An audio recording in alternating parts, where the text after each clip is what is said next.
Sometimes the best things are hard to find. People would be like, where are you? Where are you? Like, we're the big white apartment building. And if you're traveling down Main Street in Kingston, New Hampshire, be sure to slam on the brakes at number 143, or you may miss out on one memorable meal at Rick's.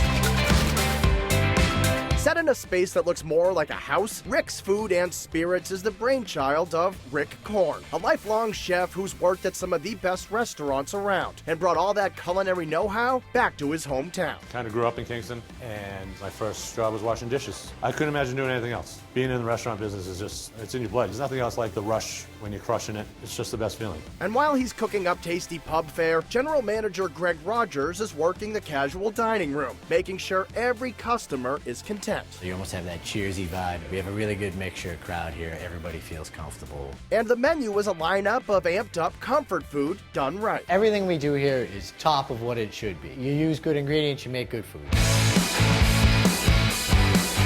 It all starts with the appetizers, with options like crispy naan bread with toppings that change daily, or the interactive bib lettuce wraps. You get these 5 big chunks of bib lettuce right on the side there. The marinated chicken, pickle, the onions, cheddar cheese, a couple of sauces. Roll it up like you would your own little taco or enchilada and just eat it. The steak and cheese egg rolls are not only stuffed with plenty of cheese, but also they come with a side of harpoon beer cheese for good measure. Can you ever have too much cheese? They're fantastic because they're stuffed with so much cheese and steak. It's actually filet that we use with a little bit of mushrooms, an onion, and then they just get flash fried real quick. I love that dish. But nothing beats the sweet and spicy, thick sliced bacon, served with a brown sugar dipping sauce that's a favorite of Greg's. The bacon's really just like a meat candy. You have this crispy on the outside, sweet, spicy meat. It's an appetizer, but I could eat a whole plate of it. There's also an entire section of the menu dedicated to sliders. We have lobster, cheeseburger, short ribs, salmon, and fried chicken sliders. All of them done on grilled brioche buns, all served with their own sauces and their own accompaniments. You can share them, you can order a whole bunch for a table. You come in with a party of 8, get 4 different types of sliders. But if these bite-sized sandwiches aren't doing it for you, you may just want to go big and order the 143 Main Burger Challenge. You got 2 giant grilled cheese for both ends of the burger, 2 burger patties, the pulled pork, the bacon, the ham, the egg, everything. Comes with a fantastic root beer float, which is usually what gets you. And our hand-cut fries come with everything. It's awesome. It just stands up off the plate 8, 9, 10 inches. We have one gentleman who did it in 10 minutes and 20 seconds, and it was probably the most impressive thing I ever saw.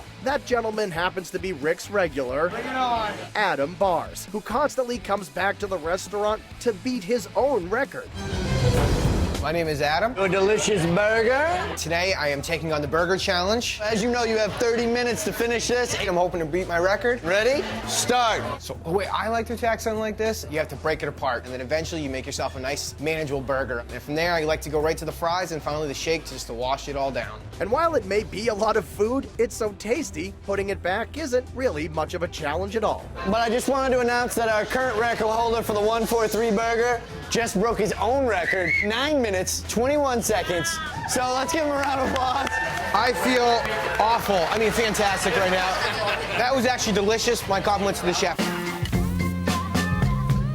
There's a more refined side to the offerings at Rick's, with dishes like the house-made seafood sausage, pan-seared and served on a bed of roasted corn and lobster salsa, and the New York sirloin, cut in-house and cooked perfectly every time. And for something you're not going to find anywhere else, try Rick's Lobster and Scallop hash. He takes the lobster, makes a really nice hash with potato, chipotle, roasted corn, and then hits it with the chipotle aioli, and it just sears it off to caramelize it in the pan. Really nice dish. And the hits keep on coming right through dessert with a decadent fried peanut butter cup or the baklava made with sliced apples for added sweetness. You get that crispiness on the outside, then you get that flavor of the apples in the middle with all the nut and the honey. Basically Greek apple pie. It's heaven. And with friendly service and wallet-friendly prices, any meal can turn into a heavenly experience when you eat at Rick's.